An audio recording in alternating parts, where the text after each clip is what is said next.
നോക്കൂ, ഇപ്പോൾ കഴിഞ്ഞ ജൂലൈ മാസം 30-നാണ് ഈ പറയുന്ന നമ്മളെയൊക്കെ ഞെട്ടിച്ച, എല്ലാവരെയും കണ്ണീരിലാഴ്ത്തിയ ഈ ചൂരൽമല മുണ്ടക്കൈ ദുരന്തമുണ്ടായത്. ഇന്നിപ്പോൾ 8 മാസം കഴിഞ്ഞിരിക്കുന്നു. 8 മാസം പിന്നിടുമ്പോഴാണ് നമ്മളവിടെ ടൗൺഷിപ്പിന് ഒരു തറക്കല്ലിട്ടിരിക്കുന്നത്.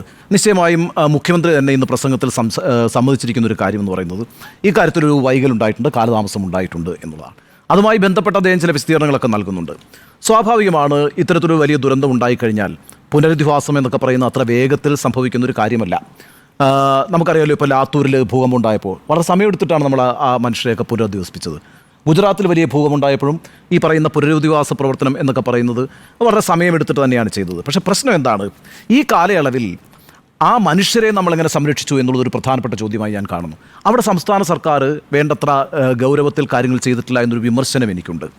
ഇപ്പോൾ നമുക്കറിയാമല്ലോ, 740 കോടിയോളം രൂപ കേരളം തന്നെ പിരിച്ച് വിവിധ മേഖലകളിലുള്ള ആളുകൾ സാലറി ചാർജ് അടക്കം നടത്തി സർക്കാരിന് സംഭാവന നൽകിയിട്ടുണ്ട്, അല്ലേ?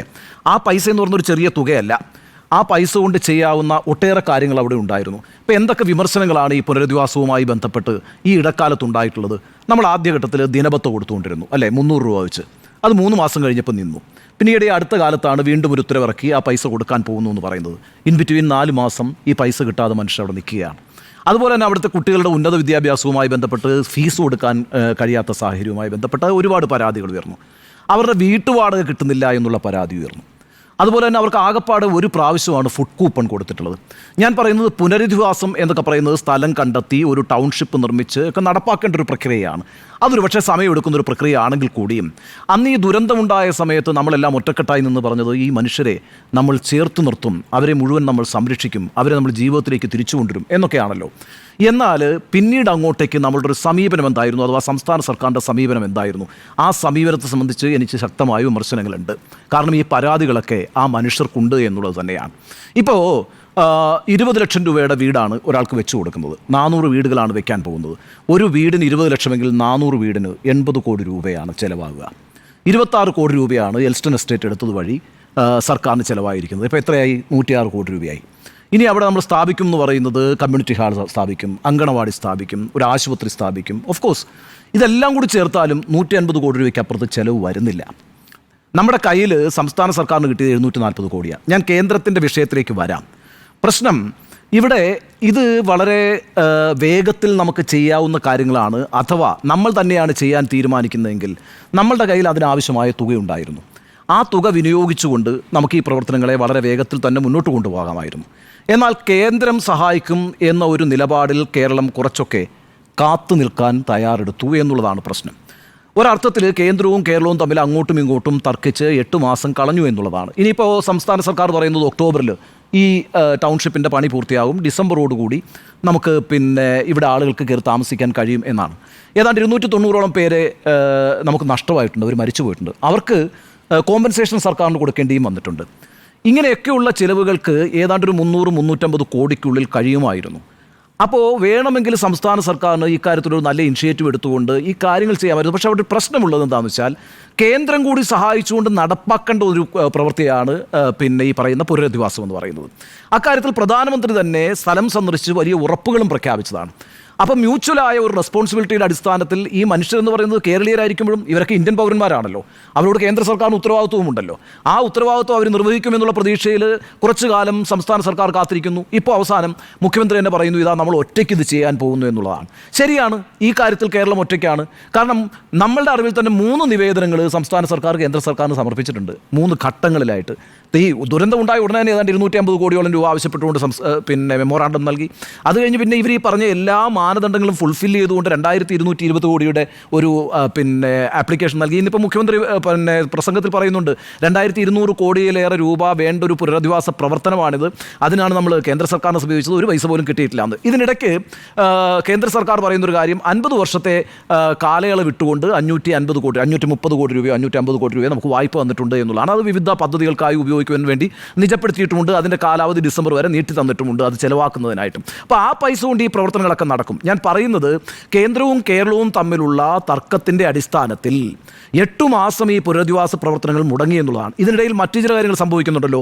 ഇന്നിപ്പോൾ മുഖ്യമന്ത്രി തന്നെ അദ്ദേഹത്തിൻ്റെ പ്രസംഗത്തിൽ ഈ 100 വീടുകൾ വയ്ക്കാനായിട്ട് കർണാടക സർക്കാർ നീക്കി വെച്ച് 20 കോടി രൂപ അനുവദിച്ചിട്ടുള്ള കാര്യങ്ങൾ പറയുന്നുണ്ട്.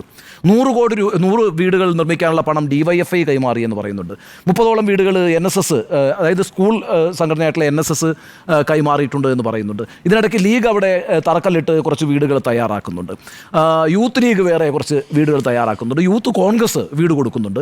ഇങ്ങനെയൊക്കെ നോക്കുമ്പോൾ ഈ പ്രവർത്തനങ്ങൾ വേണമെങ്കിലും ഈ പറയുന്ന ഞാൻ മുമ്പ് തന്നെ പറഞ്ഞിട്ടുള്ള കാര്യമാണ്, ഈ ദുരന്തബാധിത പ്രദേശങ്ങളിൽ, ഇനി ദുരന്തം ഉണ്ടാകാൻ സാധ്യതയുള്ള പ്രദേശങ്ങളിൽ കൺസ്ട്രക്ഷൻ നടക്കുമ്പോൾ ചില നിഷ്കർഷകളുണ്ട്. അതിൻ്റെ അടിസ്ഥാനത്തിലായിരിക്കണം അവിടെയൊക്കെ വീടുകൾ പണിയുന്നത്. പ്രത്യേകിച്ച് പുനരധിവാസം നടത്തുമ്പോൾ നമ്മൾ ഈ കാര്യങ്ങളൊക്കെ മുൻകൂട്ടി കണ്ടുകൊണ്ട് ഇനിയൊരു ദുരന്തം ഉണ്ടായാൽ അതിനെ ചെറുക്കാൻ കഴിയുന്ന കൺസ്ട്രക്ഷൻസ് ആയിരിക്കണം എന്നൊക്കെയുള്ള കാര്യങ്ങളുണ്ട്. വേണമെങ്കിൽ ഇത്തരം നിഷ്കർഷകൾ നൽകിക്കൊണ്ട് സർക്കാരിന് ഈ പറയുന്ന സ്വകാര്യമായിട്ട് മുന്നോട്ട് വന്നിട്ടുള്ള വ്യക്തികളെയോ സംഘടനകളെയോ പ്രോത്സാഹിപ്പിക്കാമായിരുന്നു.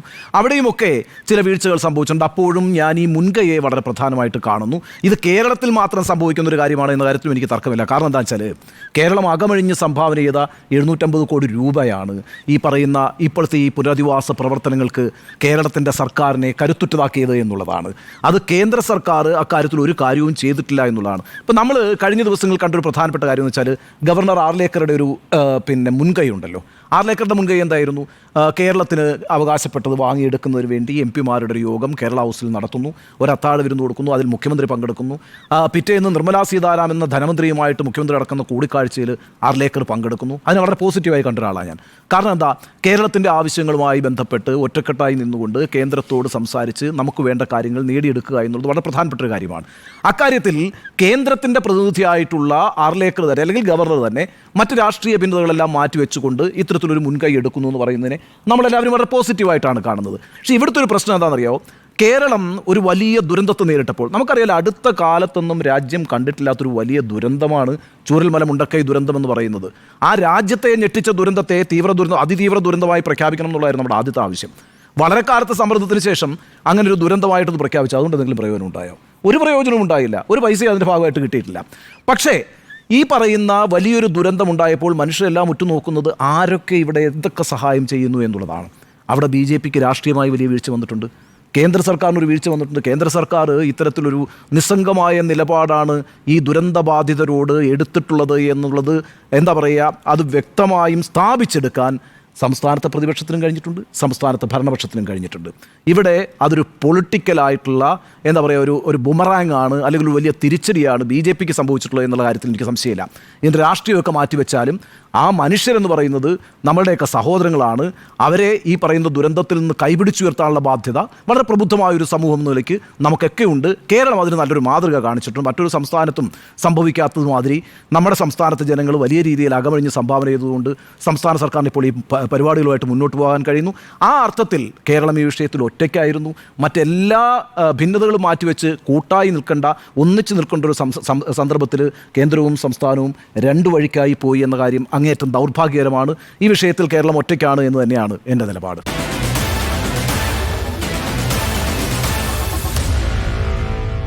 Meet the editors.